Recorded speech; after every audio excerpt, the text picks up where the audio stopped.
ఈరోజు మనం మెయిన్‌గా హార్ట్ అటాక్, కార్డియాక్ అరెస్ట్ మధ్య డిఫరెన్సెస్ తెలుసుకుందాం. Hi! I'm doctor Deepti, interventional cardiologist, Maruti hospital, Puttur. Heart attack అంటేనేమో గుండె కండరానికి అందాల్సిన రక్త సరఫరా సడన్‌గా ఆగిపోవటం. దానివల్ల ఏందంటే పేషెంట్‌కి గుండెల్లో నొప్పి, చెమటలు పట్టటం, రొప్పు ఇలాంటి లక్షణాలుంటాయి. కానీ పేషెంట్ స్పృహలోనే ఉంటాడు. మనతో మాట్లాడుతూనే ఉంటాడు. హార్ట్ బీటింగ్ కండిషన్‌లోనే ఉంటాడు.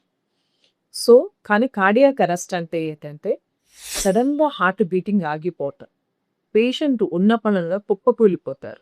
నాడి దొరకదు, శ్వాస తీసుకోరు, మన స్పృహలో ఉండరు.